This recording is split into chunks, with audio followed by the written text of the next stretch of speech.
pictures there, shows how the barrel's forged, and then the upper is the reman rifling.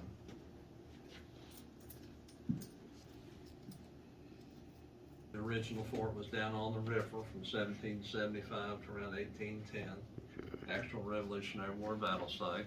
I did gunsmithing here, leather crafts, knives, and powder horns. Were you traveling?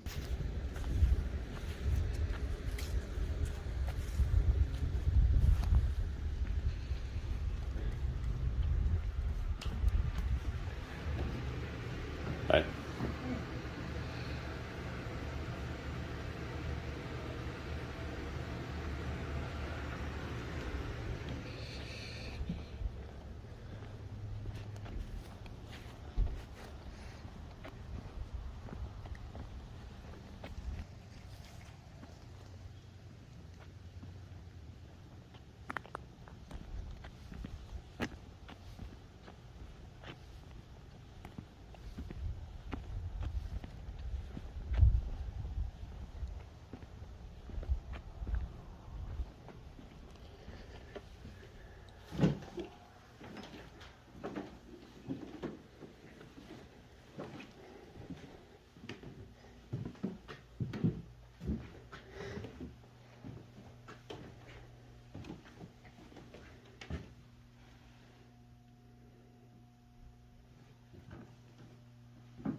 Hello. Howdy.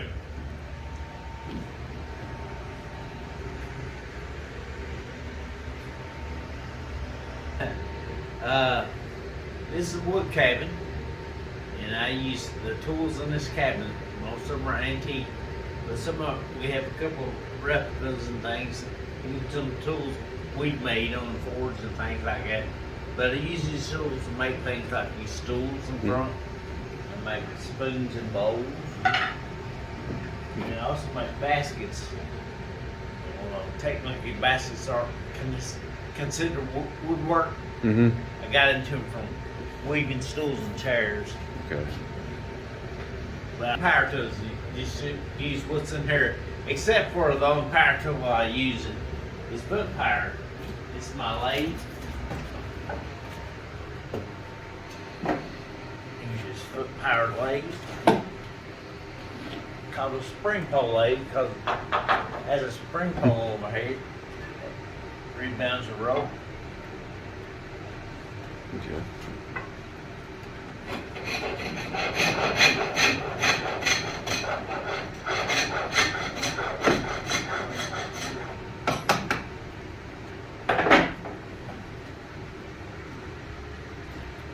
With that lathe, I turn this stool, this rolling pin, and there's a whistle there, and a handle for a T-auger. I see I copied off that one. Haven't put it on yet. That's the kind of things I make. Okay. And I just make a variety of things, kind of show what you can do with all these tools. Mm-hmm. And some of the tools on the wall that are actually antique, I can use about half of them. About half of them are still good enough to use. The ones on the wall are probably from early 20th century. Of course, I have some in the case that are actually 200 years old.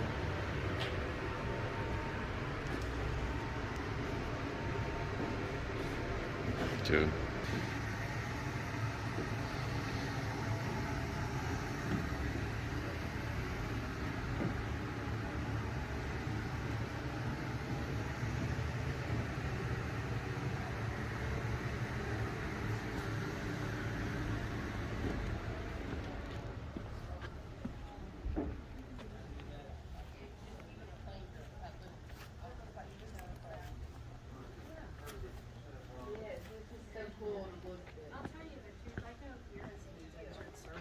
Because I'm a horrible sewer. Yeah, this I could have done. I could have done this. But you know, yeah. I mean, I can sew well enough, Yeah. but not really. Yeah, it's not my You know, thing. it's not something I enjoy. So, anyway, it's not the sewing. I like to sew. It's cutting out patterns and getting them to match up. That's the part that really gets me. I don't know why. Yeah. But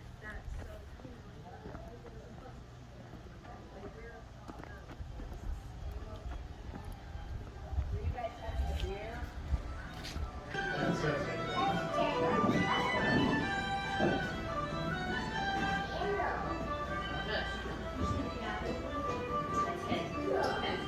Oh boy.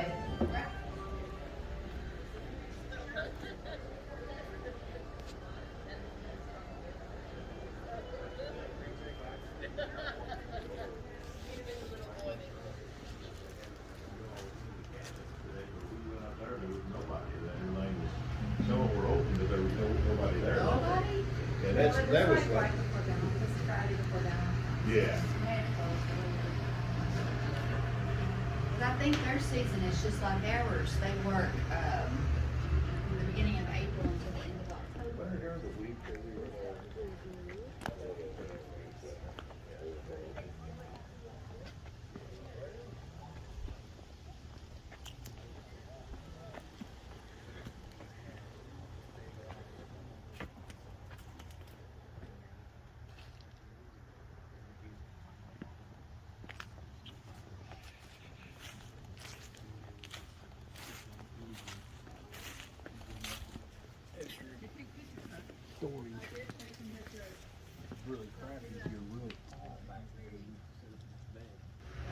If you're in the business of cloth making and it's your job and your trade, probably you worked a decent day as far as hours go. get a good rhythm going, and then, but a lot of it is your thread. This would be an example of a thin thread, linen. But you not want a nice fine linen fabric and use a thin thread?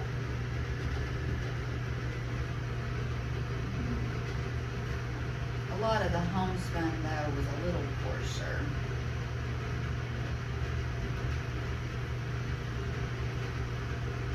And made some clothes out of it.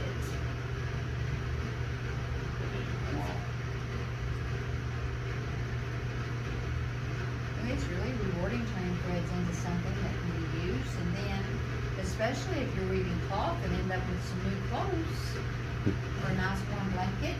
We have a weaver that comes here and reenacts this time period from Ohio, and she brings her wool blankets with her. She does beautiful, colorful patterns, and you have to weave two, seam them up the middle to make it wider. She does that. Brings nice wool blankets with her, usually when she comes to visit. But she spends the weekend, if it's a weekend event, they keep her warm. It's pretty neat to see it. They did, and a lot of them paid for it with their lives. All the Native American tribes on the north side of the Ohio River, first there wasn't any Native Americans in Kentucky. So the Kentucky settlers didn't take this from Indians. There are no Indians here. The Iroquois had claimed ownership at one point. They gave that up in 1763 at the end of the French and Indian War. And then the Cherokees sold it to the Transylvania Company, which is a private company from North Carolina. And all of Kentucky was considered part of Virginia. So those people lost their money. They had overlapping claims, called them shingle claims. The surveys weren't, the surveys were pretty good, except that you had different groups surveying, and they overlapped. Even 60, 70 years later, they were still fighting over land in court. So, this land right here is pretty poor. You know, on the north side of the river, you've got Kentucky bluegrass all the way to the Ohio River. Fast savanna lands of grass, buffalo, elk that would come across the river. All the areas that have licks in them have salt in the water. The animals partake of that. And the colonials here would use cast iron pots or brass pots to continually boil the water from those springs. Eventually it would create salt. Boone estimated that for every 500 gallons of water they boiled off, they got about 1 pound of salt. And to get the fort through a winter, you needed in excess of 3,000 pounds of salt. That's a lot of boiling water. The cured meat probably used it for a lot of stuff. Yeah, the meat, if you can get it salted quick enough, it will last. But the problem is in warm weather, you have to have something to treat the meat before you get back here. The hunting was so intense here that the hunters for the fort, for the garrison, had to travel as much as 20 miles to find any game, rabbit, squirrel, duck, anything. And it's funny because today, you know, you get all these people, Armageddon comes, we're gonna go out to this farm in the country and we're gonna do this. No, you ain't, you're gonna starve to death. Yeah, exactly. Yeah. You're gonna starve to death with everybody else because, you know, well, you take a state like Alabama, got 4 million deer. Well, also has about 7 or 8 million people. So about 3 months after it starts, ain't nothing to eat. Right. And if there's no diesel fuel, you can't plow a field with a tractor. Mount that sledgehammer hand in a stump, team up that within, like, you know, because sometimes those lighter anvils don't have the mass to move big stuff, yeah, or do certain phases of projects, but the other phases of projects that's suitable for it. And so that's why I recommend that, because I don't know if you already got an anvil or anything. Yeah, I got a 500-pound Jim Booten. Hey, looked like a brand new one when I found it. Guy priced it for $200. I said, I'll take it. I've got to get help to load it. He said, I can load it. And the Indian chief who had adopted him was dead within a year. Now, did his family follow him, or did he? His family left here Okay. during his capture by the Shawnees. Okay. The scouts reported back there was no sign of anyone, so they figured they'd all been captured or killed. And he stayed 6 months, was adopted by the Shawnee chief Blackfish, and then he gained their confidence, and they were out hunting, and war parties were out. There was a few women in camp, the children.